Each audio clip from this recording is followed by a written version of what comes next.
Bora, galera! Bora para mais um podcast do esporte. Podcast hoje para a gente falar fazer a prévia da Copa do Brasil, falar de alguns assuntos recentes, né? Aquecidos aí do mundo esportivo, o caso da renegociação da dívida do Corinthians com a Caixa Econômica, né? A Caixa, inclusive, também citou facilidades ao Flamengo na construção do seu eventual novo estádio. E vamos falar, queria falar também da questão dos jogadores da base do Palmeiras, né? Comentei aqui a situação do jogador Renan, que aliás eu não cheguei a procurar mais sobre o assunto, tá? Eu não sei em que pé que tá essa situação, se o Palmeiras vai rescindir o contrato, enfim. Eu, sincero, honestamente, eu não vou entrar nesse assunto. A gente, obviamente, lamenta, né? Os familiares, né? O que aconteceu com a vítima, né? Mas começar rapidamente pelo Campeonato Brasileiro, porque na noite da segunda-feira tivemos Coritiba e Cuiabá. O Coritiba ganhou por 1-0, né? Saiu da zona do rebaixamento e saiu e até se afastou um pouquinho em posição de tabela, não em pontuação, e empurrou o Cuiabá de volta para a zona do rebaixamento. O Cuiabá é o 17º, primeira equipe na zona do rebaixamento, tem 20 pontos e o Coritiba tem 22. Curitiba até se afasta em posições de tabela, o 13º, o Cuiabá é o 17º, mas a diferença apenas de 2 pontos entre as duas equipes, tá? É bom pro Curitiba, né? Venceu em casa, era importante vencer para sair da zona do rebaixamento. Dormir tranquilo, né? Esse meio de semana ficar tranquilo, né? Olhar para a tabela com mais alegria, né? Olhar com bons olhos, saímos, né? O Cuiabá numa situação diferente, pô, entramos de novo, trabalhar a semana para no final de semana, rodada de final de semana, ele disputar, competir e tentar sair dessa situação incômoda, tá? Pular agora pro assunto Renan, né? Do atleta do Palmeiras que estava jogando no Bragantino, emprestado pro Bragantino, jogador que quando apareceu no Palmeiras, chegou no profissional, chegou a jogar, acho que de titular também. Ele jogou final do Paulista, se eu não me engano, não foi isso? Eu peço perdão ao torcedor se eu cometer algum erro em algumas informações, tá? Eu não vou entrar muito em detalhe na questão Renan. Eu sei que houve um acidente, né? E um motociclista veio a falecer nesse acidente. O atleta foi preso, pagou fiança, né? Pelo que eu vi, assim, o Bragantino aparentemente não quer mais o jogador, quer romper o vínculo com o jogador. Eu não sei em relação ao Palmeiras como é que fica essa situação, se o Palmeiras vai tentar rescindir. Eu vi boatos, né, de que o Palmeiras tentaria rescindir, enfim. Eu não sei em que pé que tá, eu peço mais uma vez aqui perdão ao torcedor. Essas informações eu não entrei muito em detalhes.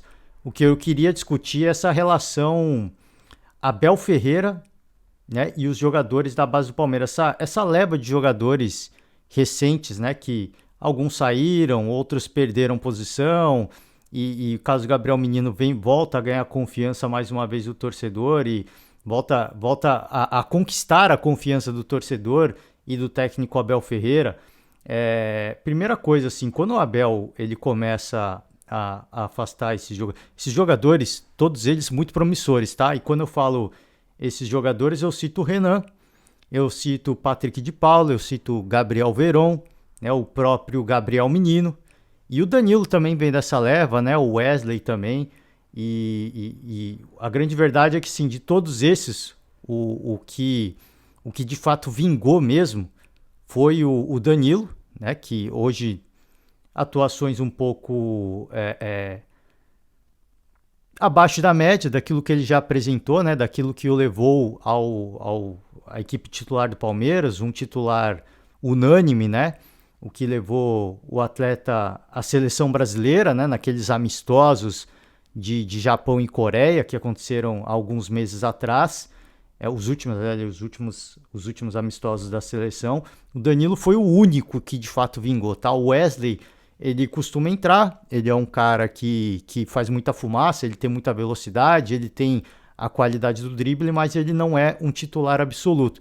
Só que o Wesley, ele não está envolvido nessas questões, né? Sempre quando o Abel Ferreira, o técnico do Palmeiras, ele falava dos jogadores da base que precisavam ter mais seriedade, sair um pouco do TikTok, né? Se afastar um pouco das redes sociais, ele nunca citou, por exemplo, o Wesley e o Danilo, né? Esses dois jogadores me parece que eles sempre foram muito comprometidos em relação ao trabalho dentro do Palmeiras, quando estão lá se dedicando ao trabalho, pelo menos essa é a impressão que passa, pelos discursos que a gente ouviu do Abel Ferreira. E o que ficava em dúvida era o comportamento do Gabriel Menino, do Patrick de Paula, do Gabriel Veron, que a gente saiu, foi capa de assunto para a mídia esportiva até um pouquinho antes de ir para o Porto, e o próprio Renan, esse atleta que se envolveu nesse acidente, estava emprestado ao Red Bull Bragantino. Então a gente vê o quanto hoje, assim, o quanto que o Abel Ferreira ele estava certo naquilo que ele falava, né? Na questão da seriedade, né? Porque, cara, assim, você vê, no Mundial de Clubes existia a promessa, apesar de já estar muito em baixa, já não apresentando o futebol que os colocaram como titulares do Palmeiras, o Gabriel Menino e o Patrick de Paula, eles não entraram na lista, eles não foram relacionados, né? Eles não entraram no grupo dos jogadores que disputaram o Mundial. Assim, foi muito estranho essa questão. E recém-chegados, no caso, o Jailson, né? O Atuesta, que tinham sido recém-contratados, eles estavam na lista, né? O Jailson, obviamente, depois comprovou, justificou a sua ida para o Mundial. O Atuesta, por exemplo, até hoje, ele não justifica nem a sua contratação, na minha opinião, tá? Eu sempre costumo dizer aqui, o Abel Ferreira, o Atuesta, ele é um reserva do Abel Ferreira. Ele sempre costuma entrar no segundo tempo, sempre não, mas na maioria das vezes ele costuma entrar no segundo tempo. Então eu imagino que é um cara muito sério, que vem trabalhando e vem correspondendo nos treinos. Em jogo ele ainda não conseguiu entregar aquilo que se esperava dele, da contratação dele. Mas foi muito estranho. E hoje a gente vê o quanto que o Abel tinha razão em relação a essa leva de jogadores da base do Palmeiras, que o Patrick de Paula saiu, foi para o Botafogo, né? O Gabriel Veron saiu por um valor que muita gente considera muito baixo, pelo potencial que ele tinha quando era jogador da base, e que a gente ainda vê, assim, até hoje o torcedor e a gente que olha para o futebol do Palmeiras, por exemplo, parece um valor muito baixo, mas entendendo o momento do atleta, né, questão de polêmica, enfim, o Abel ele sempre critica, e recentemente mesmo ele falou sobre isso, né, de levar um pouco mais a sério, né, de trabalhar, e ele Veron na questão da polêmica, o próprio Abel Ferreira falou sobre isso, ele entrou nos 2 últimos jogos antes de ir para o Porto, jogou muito bem. Aliás, o último jogo que ele atuou pelo Palmeiras, ele fez o gol da vitória para cima do Cuiabá, né, se eu não me engano. Então, a gente hoje vê o quanto que o Palmeiras, o Abel Ferreira, ele tinha razão naquilo que ele falava. Agora, o que chama atenção isso, assim, chama atenção porque são atletas que vieram juntos para o profissional do Palmeiras e começaram a atuar na equipe principal. Todos eles vieram meio que juntos, né? E poucos vingaram, né? Então, o que chama, assim, a gente sempre elogia a questão do futebol do Palmeiras, da base do Palmeiras, o quanto que essa base do Palmeiras se revolucionou. Eu digo revolucionou porque o Palmeiras nunca foi uma equipe de revelar jogadores. Por isso que a gente fala assim, revolucionar é uma palavra muito forte, tá? Mas pensando em Palmeiras, se a gente olhar o Corinthians, o Santos, o São Paulo, é diferente. Essas equipes têm, assim, no seu perfil, revelar jogadores, né? E o Palmeiras não. O Palmeiras tem um perfil diferente. Óbvio que houveram revelações, mas o Palmeiras, ele até antes, um pouquinho, até a chegada do Paulo Nobre, onde ele mudou tudo no Palmeiras, a estrutura do Palmeiras, o Palmeiras era a própria era do Paulo Nobre, porque não tinha, como ele estava reestruturando a base do Palmeiras, ainda não tinha como entregar muita coisa. O início da era Crefisa, o Palmeiras se caracterizou ao longo da sua história por comprar jogadores de peso, né, e montar equipes vencedoras. O Palmeiras não era uma equipe de revelar jogadores. E hoje não, hoje talvez das bases mais promissoras e o trabalho de base, eu acho que talvez mais relevante e importante do Brasil seja do Palmeiras.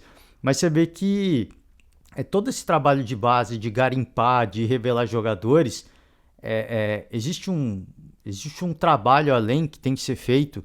Isso eu não estou criticando o Palmeiras por isso, tá? Isso é o futebol brasileiro em geral, de você, cara, ter uma orientação de carreira, né, com esses jogadores, porque assim, você é novo, você é jovem, chega numa equipe titular, você começa a badalação, né? Isso é muito comum, cara. Isso é muito comum. E assim, todo mundo já teve 17, 18, 19 anos, né? E nós que somos pessoas comuns, nós curtíamos essa vida de jovem, adolescente, adulto jovem. A gente curtia adoidado. Imagina você com toda a exposição, né, de rede social, com a grana que você ganha. Imagina o quanto que isso não sobe a cabeça, quanto você não quer curtir, quanto que você não se vislumbra com isso, tá? O Gabriel Menino, eu não sei a data desse comentário do Gabriel Menino, e ele, deixa eu até puxar aqui, para não falar nenhuma besteira, ele falou ao GE, né, que o Abel Ferreira sempre falou para não se esquecerem da onde eles vieram. E ele falou que ele se deslumbrou um pouco, né? 21 anos, sabe? Toda essa badalação, seleção brasileira, isso sobe a cabeça, né? Isso sobe a cabeça, agora ele vem ganhando mais espaço, ele vem ganhando mais confiança, o torcedor já não pega mais no pé dele, da forma como pegava, e ele falou que teve que colocar a cabeça no lugar. Então acho que esse talvez seja uma segunda fase desse trabalho de base do Palmeiras, de transição, principalmente de transição, né? Porque quando você ainda é da base, é óbvio que é a exposição, óbvio que é a badalação, mas você ainda é um jogador da base, né? E a grana que você ganha, apesar de ser uma grana considerável, não é do nível de um atleta profissional. Então acho que talvez esse seja um segundo momento do Palmeiras, né, de investir na base em relação à gestão de carreira, porque quanto dinheiro que, por exemplo, o Palmeiras deixou de ganhar com esses jogadores, se eles tivessem vingado de fato, né? O Renan, o Patrick de Paula, o próprio Gabriel Menino, que eu acho que ele ainda tem muito a entregar, o próprio Verón, o quanto que o Verón não poderia se valorizar, né? Se continuasse no Palmeiras, se houvesse esse trabalho eu acho que o próprio Abel Ferreira ele vai seguir por essa linha também no seu trabalho de mentorar os atletas, porque ele sempre fala, né, da formação de homens. Eu não estou aqui só para formar atletas, eu estou aqui para formar homens, né? Pessoas importantes e relevantes para a sociedade, não só para o futebol. Então, eu acho que o próprio Abel Ferreira, no seu trabalho, a esposa dele, se eu não me engano, é psicóloga, né? Então pode também ter uma ajuda muito importante da própria esposa, né? A família dele vem para o Brasil, eu não sei exatamente quando, não sei se já está no Brasil também. E aí, de novo, eu peço perdão ao torcedor por não ter todas essas informações. Agora, o quanto que o trabalho do próprio Abel nessa transição, a categoria de base, o quanto que eles não podem melhorar para vingar cada vez mais esses jogadores. Porque vão continuar, o Palmeiras vai continuar revelando grandes jogadores. O problema é que esses jogadores, com esse vislumbre, eles perdem valor de mercado, né? O Gabriel Menino chega numa idade hoje que ela é decisiva para você ir para a Europa. Se passar desse ponto, ele não vai mais. É o que o próprio Verón que eu falei, 10 milhões, eu achei que foi um valor bom, porque é um atleta que vai chegar a 21 anos, né? Ele já está numa data limite para ir para a Europa. Se não for agora, talvez não vá nunca mais, ou se for, ele vai só quando ele estiver livre, quando não tiver mais contrato, quando estiver livre no mercado. Então é realmente um trabalho que pode ser feito, e é o que eu falei e vou repetir. A gente vê hoje o quanto que o Abel tinha e tem razão em relação a essa questão de levar mais a sério o trabalho, né? O quanto que ele tinha razão de afastar os garotos, de não dar sequência ao garoto. E eu acho que não é por uma questão de não dar sequência ou não. O que ele falou é a questão de meritocracia. O Verón, apesar da polêmica, eu acho que o Verón ele sempre foi um cara que entregou em treino, né? Sempre entregou em tempo, tanto que ele se tornou aí praticamente o 12º jogador do Palmeiras, né? Então, apesar de sofrer críticas do Abel Ferreira de vez ou outra, ele é um cara que, pelo menos a impressão que passa, ele sempre levou o trabalho muito a sério e por isso sempre era colocado. O Gabriel Menino era diferente, o Patrick de Paula é diferente. Então, assim, o Abel tem razão. E só que agora, assim, não adianta só ficar na palavra, né? De precisar levar mais a sério. Precisa ser um trabalho muito, muito sério. Assim, é óbvio que nem todos vão conseguir vingar. Isso é muito difícil, né? Isso realmente ele é complicado. Porque é a questão de pessoa, vai de pessoa para pessoa. Né? Você pode assessorar, você pode ter esse trabalho, né, com o jogador da base, mas quem vai decidir se vai não, se vai virar ou não, é o próprio jogador, né? É o próprio jogador nas escolhas que ele faz. Por exemplo, o Patrick de Paula foi pro Botafogo e ele segue na vida dele de badalação, enfim. Eu acho que tem o direito de curtir a sua vida, mas o quanto que esse cara não poderia ser importante hoje pro futebol, não só do Botafogo, como ele poderia ter sido importante pro futebol do Palmeiras e como ele poderia ou poderá ainda ser importante pro futebol brasileiro, né? Porque quando ele estourou no Palmeiras era muita qualidade, assim, era impressionante o que o Patrick de Paula fazia dentro de campo.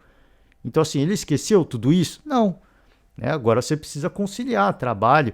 Uma coisa assim, você ir para balada, você ir para badalação, como o Romário fazia e o Renato Portaluppi também, mas os caras entregavam dentro de campo. Né? Uma coisa é você ir para gandaia e entregar dentro de campo. Outra coisa é você ir para gandaia e não entregar dentro de campo. Esse que é o problema, né? Você está deixando a carreira passar. Então assim, é só fazer essa reflexão de que não tô dizendo, não é para dizer que o Palmeiras está errado, está fazendo as coisas erradas. Eu acho que assim, chama atenção o caso do Palmeiras porque são muitos jogadores que vieram da mesma leva e a segunda onda, uma base ainda mais promissora, essa que venceu a Copinha, vão vir assim, em número, o dobro, assim, talvez venha o dobro de jogadores promissores para a equipe titular do Palmeiras e a gente pode ver talvez metade vingar e metade não vingar, né? E aí muita gente fala assim, eu acompanho, por exemplo, os canais esportivos da Jovem Pan, os programas esportivos, o Vampeta fala isso, o Flávio Prado fala isso, cara, surgiu proposta quando o jogador ainda é da base, vende, porque você não sabe se o jogador vai vingar ou não. É óbvio que o clube, por exemplo, o Giovani teve proposta já para sair. E é o que os caras sempre falam, vende, cara, porque você não sabe se o jogador vai vingar ou não. Ele pode se machucar muito, como aconteceu com o Verón, e perder espaço por conta disso. Então, na dúvida, vende. Né? Se o Palmeiras tivesse vendido o Verón quando ele subiu da base, talvez o Palmeiras tivesse vendido pelo dobro ou o triplo do valor. Talvez. Né? Então, assim, é óbvio, assim, eu tenho sentimentos mistos em relação a isso. Né? A questão de vender, é óbvio que existe esse risco, mas também tem a questão de que o jogador pode entrar, ele pode estourar e você pode duplicar ou triplicar o valor que foi oferecido quando ele estava na base, né? Então, e assim, fora a identificação com o clube, talvez seja algo que o Palmeiras queira. Tem um jogador, um centroavante importante do Palmeiras, não foi importante no Palmeiras, mas ele vem se destacando fora, né? É o Arthur Cabral. Ele foi jogador do Palmeiras. E o Palmeiras por muito tempo precisou por muito tempo e segue sendo um problema, né? A questão centroavante. E esse Arthur Cabral, né, ele tá na Europa, eu esqueci que clube que ele foi. Ele jogou no Palmeiras e ele não vingou, foi pra Europa e começou a vingar. Então, assim, o quanto que o Palmeiras deixou de lucrar, né, com esse jogador? Se de repente tivesse vendido logo no começo, enfim, né? Eu acho que são coisas que obviamente o Palmeiras como uma empresa, eles vão começar a trabalhar melhor e imagino que talvez essa segunda onda, é o que eu falei, essa segunda onda de jogadores promissores, a gente veja metade e metade de novo. Metade dos jogadores que vão vingar, vão virar ídolo e metade de jogadores que vão ser vendidos por valores relativamente baixos em relação ao potencial que eles tinham, né? E aí talvez a terceira onda, a terceira leva, aí sim vão ser jogadores com um trabalho de gestão de carreira muito mais elaborado, né? Talvez sim, talvez não, mas é Assim, é curioso, né? E de novo, assim, não é uma crítica ao Palmeiras, isso acontece a rodo em vários clubes, tá? Em vários clubes. Quando eu falo da questão jogador de base, eu sempre me lembro do Neilton, né? O torcedor santista vai se lembrar dele. Ele apareceu no Santos como um fenômeno e era tido como o novo Neymar, né? O cara se deslumbrou, enfim, saiu do Santos, passou pelo Cruzeiro, né? Eu nem sei que time que ele tá hoje, mas assim, quando ele apareceu no Santos, assim, era um cara com realmente um cara diferenciado, não tinha o nível do Neymar, obviamente, mas ele é um cara muito diferenciado. E aquilo de ser comparado ao Neymar, aquilo subiu a cabeça do atleta, né? Empresário e tudo mais. Então, assim, na hora de negociar uma renovação com o Santos, endureceu, queria mais salário. E o Santos falou assim, cara, para jogador da base é uma regra. Isso aconteceu até com o Neymar.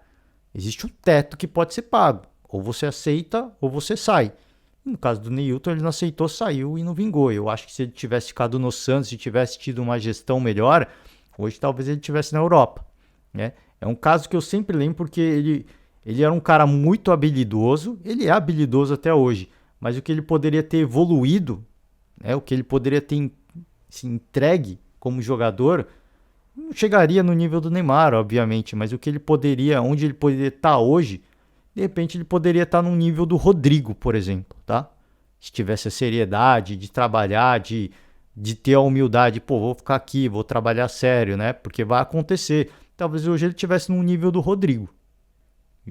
Joga no reserva de luxo no Real Madrid, jogador de seleção brasileira. Então, assim, isso acontece o tempo todo no futebol brasileiro. Aqui no Palmeiras chama atenção porque foram muitos jogadores, né? E assim, quem vingou de fato, né? Talvez o Verón, acho que vingou, apesar da venda relativamente baixa, valor relativamente baixo. Para mim, o Verón vingou, o Danilo tá vingando, o Gabriel Menino agora tá voltando, eu acho que pode vingar também. Então, chama atenção e eu acho que isso tem que servir de exemplo não só para o Palmeiras, mas para todas as equipes na sua formação de base, né? Como é que você vai lidar? Porque é difícil, né? Existem pessoas que tiveram diferentes formações e tudo mais, então é realmente muito complicado, né? E por isso que eu chamo a atenção aqui. E a gente, é o que eu falei, hoje a gente vê o quanto que o Abel ele estava certo nas escolhas que ele fez, nas declarações que ele fez, né? Então a gente fica obviamente na torcida, né? Pelos atletas, para que reencontre o caminho, como declarou o próprio Gabriel Menino, para que coloque a cabeça no lugar, reencontre o caminho, para que cara, reencontre o seu caminho, porque talento tem ninguém, assim, é promessa da base se não tem talento, se não tem qualidade, né? Então, assim, a gente fica na torcida, obviamente, que deixando o dinheiro de lado, é óbvio que o dinheiro é importante, mas deixando o dinheiro de lado, questão esportiva, a gente espera que sejam jogadores que voltem a render, voltem a expectativa, né? Entrar naquilo que todo mundo imaginava que eles pudessem entregar. Essa, pelo menos, é a minha torcida, tá? Vamos pular para a questão Caixa Econômica Federal, porque foi muito celebrado pelo Corinthians, né? Pelo Corinthians, pela própria Caixa, enfim, a renegociação da dívida. O Corinthians começa a pagar essa renegociação, essa nova dívida, tá? Meio que foi perdoado muitas coisas aí. E o Corinthians começa a pagar só no ano que vem, tá? A presidente da Caixa não entrou em detalhes, porque disse que isso é um assunto confidencial. Isso assim, muito me chama a atenção ser um assunto confidencial se a Caixa é um banco público, tá? A Caixa movimenta dinheiro do contribuinte. E aqui eu peço perdão ao torcedor corintiano, eu não estou fazendo uma crítica ao Corinthians, estou fazendo uma crítica à Caixa, tá? A Caixa movimenta dinheiro do contribuinte. A Caixa ela tem por obrigação, por ser um banco público, ter transparência.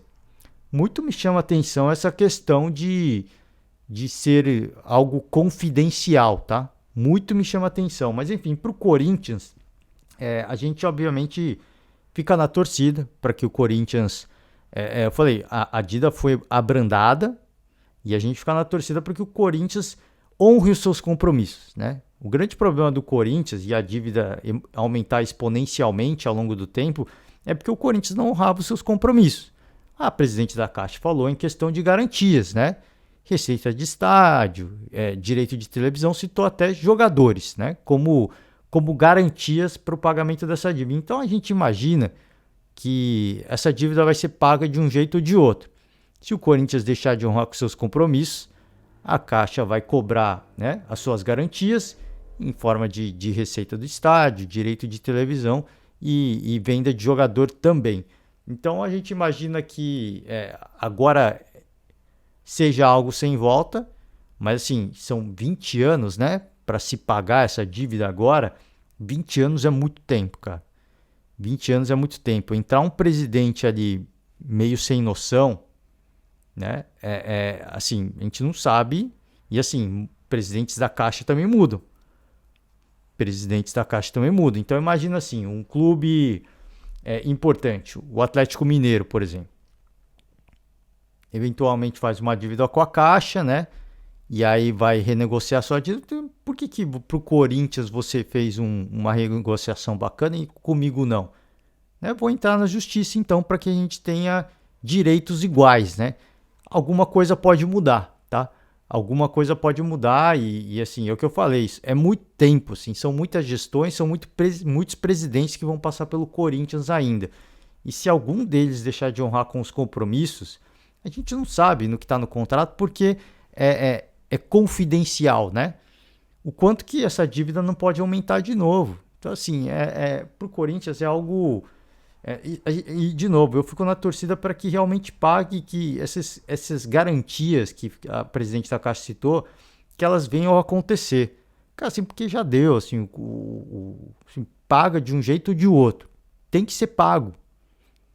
Né? E isso é bom pro Corinthians. Eu não tô aqui falando você quer que a Caixa entre ali, bloqueie a receita do estádio, bloqueie venda de jogador. Assim, se acontecer, é bom pro próprio Corinthians, porque vai ser pago dentro do tempo. Daqui a 20 anos o Corinthians vai estar livre desse perrengue, dessa dívida desse estádio. Porque imagina, assim, se o Corinthians deixa de pagar um ano, por exemplo, daqui a 5 anos, o Corinthians deixa novo presidente, o Corinthians deixa de pagar por um ano e aí eu não sei como está no contrato da Caixa, de repente eles acionam uma cláusula de que assim, agora a dívida dobra. Você deixou de pagar um ano, então assim, vai ser um negócio que vai ficar para sempre e isso vai ficar sempre consumindo o orçamento, os cofres do Corinthians. Isso vai ser sempre uma pedra no caminho do Corinthians, como já é hoje, né? Como já é hoje. E como é que o Corinthians está fazendo tantas contratações? Eu me pergunto também, sim, para quem tem essa dúvida, eu tenho essa dúvida do mesmo jeito, cara. Como é que o Corinthians está contratando tanta gente, e, assim, e não é gente barata, tá? A dívida do Corinthians, não do estádio, beirando 1 bilhão. Como é que o Corinthians está pagando tá contratando toda essa galera? Isso me preocupa, cara. Isso me preocupa de verdade, porque assim, pode chegar um momento, cara, assim, sem volta. A gente tem um exemplo recente que é o Cruzeiro, cara. Então, assim, isso chama muita atenção e eu espero que agora, de fato, o Corinthians, a partir do ano que vem, né, comece a pagar, honre seus compromissos e que o torcedor corintiano finalmente tenha paz em relação a essa questão da dívida do estádio, tá? Questão Flamengo também, né? Caixa também falou de ajudar o Flamengo, ajudar entre aspas, né, o Flamengo a construção do seu novo estádio. Se vai acontecer ou não esse estádio do Flamengo, eu não sei. Tá? A gente não sabe, obviamente, porque o Flamengo hoje joga no Maracanã e assim, o intuito de construir o seu estádio é porque assim, o Maracanã é um estádio público, né? E o consórcio do Maracanã, assim, quem banca o Maracanã é o Flamengo e o Fluminense. Só que por ser um estádio público, qualquer equipe do Rio de Janeiro pode jogar lá. Por exemplo, o Vasco pode jogar como jogou recentemente, pode jogar no Maracanã. O problema é que quem banca o estádio é o Flamengo e o Fluminense. Por isso que assim, o Vasco pode ir lá, tem o direito de ir lá, sim, mas quem está bancando são outras equipes. Então assim, você está indo para um negócio, para o estádio do Maracanã jogar, e você não está contribuindo com a manutenção do estádio. Entendeu? Esse é um dos principais motivos pelos quais o Flamengo hoje tem essa ambição de ter o seu estádio. Porque jogar no Maracanã hoje, cara, assim, pro Flamengo é beleza. A gente lota a casa constantemente, uma receita importante. Agora, é assim, a gente vai ficar bancando o negócio pra, sei lá, o Botafogo quer jogar no Maracanã, pô, tem que abrir, tem que liberar, porque é um estádio público, mas a gente que tá bancando isso aqui. A gente que tá pagando a manutenção do Maracanã. Então, assim, eu entendo a questão do Flamengo, é óbvio que é muita grana, né? Não construir estádio hoje, assim, com o nível que o Flamengo precisa, pô, precisa ser um estádio com a capacidade de mais de 50 mil pessoas. No mínimo. No mínimo, para comportar a torcida rubro-negra. É caríssimo, assim, para você construir um estádio dessa capacidade. Não só com essa capacidade, tem que ser um estádio ultramoderno, né? Provavelmente o Flamengo, se de fato seguir em frente com esse plano, vai ser um estádio ultramoderno, com modernização dos arredores do estádio, para movimentar a economia, para, enfim, para receber shows, para ser uma casa de shows no Rio de Janeiro e, e, e tudo mais, né? Então, assim, vai ser um projeto absolutamente caríssimo, né? Mas, assim, com a ajuda, com a bênção da grana da Caixa, enfim, eu não sei como isso, que pé que vai levar, até onde que isso vai, né? Eu sei que se o Flamengo de fato construir um novo estádio, e eu não sei, imagina que daqui a 5 anos o Flamengo está com um novo estádio, como é que fica a situação do Maracanã e do Fluminense? Porque o Fluminense não vai seguir, né, com esse consórcio de bancar o Maracanã. O Fluminense sozinho não tem condições, né? Então, assim, são coisas ainda que estão no, no ponto de interrogação, é meio nebuloso, mas a gente obviamente vai acompanhar, enfim, que seria legal o Flamengo ter um estádio, ia ser como diriam, cara, assim, ia ser muito bacana, né? Imagina, você ter o seu próprio estádio, você poder fazer o que quiser, estampa o logo no gramado, enfim, na fachada do estádio e tudo mais. Agora, ia ser bacana. Agora, sim, são outras questões, né? O próprio estádio do Maracanã comporta a capacidade que o Flamengo tem hoje, assim. Então, assim, o governo do Rio de Janeiro vai ter que negociar bem essa questão, porque, assim, se não houver acordo, ficar num formato que o Flamengo não concorde, eu imagino que o Flamengo vai seguir em frente com essa questão do novo estádio e o Maracanã talvez se torne meio que um elefante branco, né? Porque o Flamengo não vai jogar lá mais, o Fluminense talvez jogue um jogo ou outro, mas o Fluminense não vai mandar seus jogos mais no Maracanã, provavelmente, pela questão grana, né? Muito caro. Então, assim, talvez o maior templo do futebol brasileiro pode se tornar um elefante branco daqui a alguns anos. Assim, é uma loucura, né? É uma loucura, né? Enfim, tá? Enfim. Copa do Brasil chegando, só para finalizar, né? Copa do Brasil se aproxima e a gente na quarta-feira vai ter Atlético Goianiense, Corinthians, Flamengo e Atlético Paranaense. E na quinta-feira, São Paulo e América, Fortaleza e Fluminense. Tá aqui, já falei meus favoritos quando eu comentei o sorteio das chaves, né, das quartas de final. Para mim, Corinthians muito favorito, Flamengo muito favorito também, apesar de ser uma forte equipe do Atlético Paranaense. São Paulo muito favorito e Fluminense também muito favorito. Esses são os favoritos. Favoritismo não significa que essas equipes vão se classificar, tá? Porque depois a galera olha e fala, falou que é fulano. Cara, assim, favoritismo a gente não pode negar, cara. Assim, não dá pra ficar em cima do muro. Favoritismo é favoritismo. Se vai comprovar o favoritismo ou não, aí é outra história, né? Aí é outra história. Pela tradição na competição, pelo tamanho de torcida, pelo futebol que joga hoje, Corinthians pra mim é favorito. Mesmas coisas. Flamengo para mim é favorito. Mesmas coisas. São Paulo para mim é favorito, né? Colocando de novo no mesmo pacote, tradição na competição, torcida e o futebol praticado hoje, a sequência recente, Fluminense também é favorito para cima do Fortaleza. Agora sim, vai se classificar? Aí as equipes têm que entrar em campo para jogar a bola e se classificar. Se não jogar a bola para isso, vai ser eliminado, né? Favoritismo não significa classificação. Aqui a gente falava, o Palmeiras, quando enfrentou o São Paulo, o Palmeiras era muito favorito e comprovou o seu favoritismo dentro de campo vencendo o jogo, mas foi eliminado nas penalidades. Isso pode acontecer, né? Você está sujeito a isso numa competição de mata-mata. Favoritismo não significa classificação. E, de novo, vou bater na tecla, para senão depois a galera fica falando, os caras estão falando, estão desrespeitando. Cara, isso não é desrespeito nenhum. E eu espero que as equipes adversárias, as equipes menos favoritas, entre aspas, que elas peguem isso mesmo e use como fator motivacional, que use para fazer uma mobilização para esse jogo, para eliminar o grande favorito. Espero que usem isso a seu favor, porque o futebol ele é maravilhoso, ele permite esse tipo de coisa, né? Então a gente, obviamente, torce pelo show do esporte. A gente torce para que sejam jogos de quarta de final de muita qualidade, de muita bola, tá? Grandes jogos e, obviamente, com muitos gols, tá? Então é isso, gente. Por hoje eu vou finalizar. Agradecer demais para todo mundo. Forte abraço a todos. Acompanhar a Copa do Brasil e a gente vai voltando dia após dia aí, após os jogos da quarta-feira e da quinta-feira. É isso, gente. Por hoje encerro. Valeu demais e até a próxima. Tchau.